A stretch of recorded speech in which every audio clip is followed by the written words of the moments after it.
Welcome back to our program. I'm Raymond Wu. We're continuing our discussion with Representative Goedhart of the Netherlands Trade and Investment Office in Taipei. And in this segment, Representative Goedhart, we're going to talk about history between the Netherlands and Taiwan. Of course, we mentioned briefly in our earlier conversation about the Dutch occupation days and years in Taiwan in the 17th century. And we also talk about the current level of cooperation, especially in high-tech and other areas between our two countries. How do you find the two sides of the same relationship reconciling with each other into a more modern version of a relationship between two one-time very close countries? Well, in already the 17th century, we were transferring our technology to Taiwan. Yes. So we were already in cooperation. It was not an occupation. No. We were here for trade. Yes, yes. And in order to facilitate trade, yes, we brought here some interesting things, new products, okay, new technologies, yes, which you still can find in Taiwan at this very moment, and some administration and religion, of course. Yes. And that, well, I think we never stopped doing that. No, okay. And also you mentioned about religion. That was also very big, in terms of how the religious base was laid first in Taiwan. And would you kindly share with us some of the stories you have in terms of the earlier Dutch exploration into Taiwan? The kind of stories that we don't normally read about in history books. Your risk is higher and higher. Please. Because really I'm exploring a lot about the Dutch history in Taiwan and quite frankly also discovered quite a lot. Okay. So things which are not so commonly known in Taiwan and also not in the Netherlands. What I notice is that what you see in what is known in history, so to say, but here by the general public and maybe even by professors, about the relations between the Netherlands and Formosa. Yes. Is all based upon information from the archives from the Dutch East Indian Company and some reports made by Dutch commanders and priests. And on the other hand, an analysis by the Chinese who, of course, already in the 17th century, when they sent away the Dutch, well, wished to prove that Taiwan was part of China. Nobody asked the opinions of the indigenous people about their views, and that is what I, at this moment, are doing.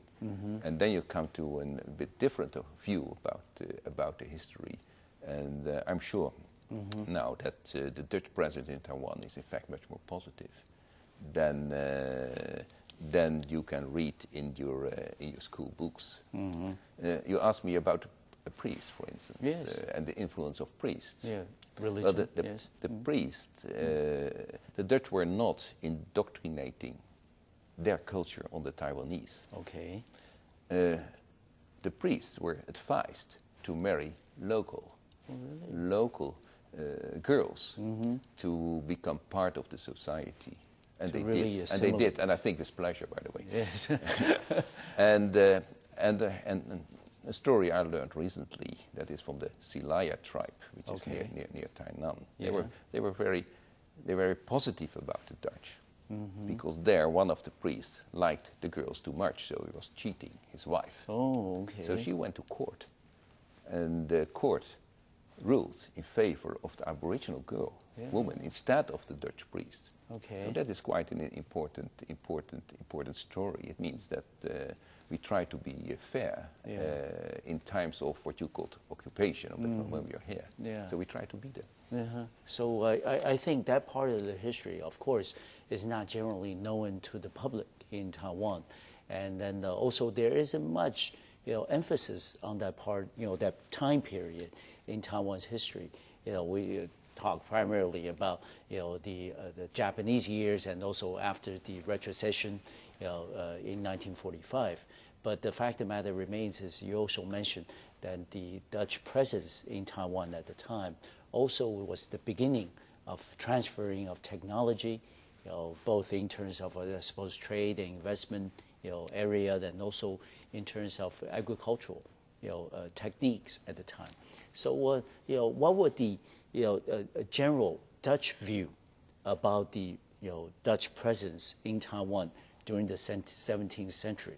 Would they look at Taiwan, Formosa at the time, really as an outpost to the maritime trade of the Dutch people at the time, or do they look at Taiwan as a important chapter in terms of the overseas exploration for the Dutch people back in the 17th and 18th centuries? And quite frankly, in Dutch history, not much attention is paid to Taiwan and Formosa. Really? It is more seen as a place for trading, because they were not allowed to enter China. But much more happened here than even Dutch historians are aware of. Mm-hmm. And you took up agriculture and technology. I visited recently, I think, about 3 places in Tainan County where you still find Dutch wells. Okay. One, by the way, is in Chai City. You don't know maybe, but Chai City started with the Dutch. Oh, really? I didn't know that. Because they created a well. Okay. And some houses were put around it. That's right. And they did it for agriculture purposes. Okay. And that was the starting point of Chai City. Chai City started with the Dutch. Mm-hmm. But also in Tainan County, you find still Dutch wells, exactly as they were in the 17th century. Mm-hmm. But yeah, I mean, if we look at the history, also Dutch was the first, one of the first, if not the first, European countries to come to Taiwan, come to Formosa at the time. And then what's the general view towards the Dutch exploration that 3-4 centuries ago about exploring Formosa, and then thinking at the time, of course, there was a fierce competition between the Netherlands and also England on one hand, Spain on the other, in terms of exploring overseas market. I mean, with that, the presence of the Dutch in Taiwan, did that help sort of turn the tide in favor of the Dutch overall presence overseas? Quite frankly, we were a small country, and Holland was much smaller than it is now. And we were fighting England, France, Sweden, Portugal, Spain at the same time, and we won. So we were not so big worried about the competition, quite frankly. So we didn't fear anyone to come to Taiwan. Quite frankly. Also, they didn't mind so much, because when Cochinca was fighting against us to send us away, the Dutch refused to send ships to help, because when in Batavia, in Indonesia, the commanders, the people in charge, would have decided we will defend Amping and Fort Zeelandia, I think that history would have been totally different. But they let it happen. Yeah, but let me ask you, Mr. Goedhart, with the historical ties between Taiwan and the Netherlands, did that help in terms of the modern day relationship between our two countries? Would that make the relationship today that we have with the Netherlands a little more special, a little more unique? No, absolutely. Yeah, in what areas? Absolutely. Everyone in Taiwan knows about the Dutch. Yes. And they like the history with the Dutch. Okay. That means that the Taiwanese are more open to Dutch people than to anyone else. More receptive, yes. That's what I tell Dutch businessmen. You're welcome in Taiwan. And not only because we are of the same type of country, and the same type of economy, but the people of Taiwan are open to Dutch, and that makes all of the difference. Okay. How about the number of total Dutch expats living and working in Taiwan today? Do you have the figure roughly? Roughly, it is, I think, 500, 550. Okay. I do not know, because there are quite a number of Dutch students and Dutch young guys who stay here. They find for a few months. They find a Taiwanese xiaojie and they stay here forever. And even now in my office, sometimes Dutchmen are coming to my office for a visa for their daughter or son. Is that of which we didn't know their existence. So and living here for 20 years already, yeah, without exactly. knowing. But I think about 550. Okay, and then let me ask you, how about the other way around? Do you have the number for the for the Taiwanese that are living and working in the Netherlands? 2,500. Okay. Many more.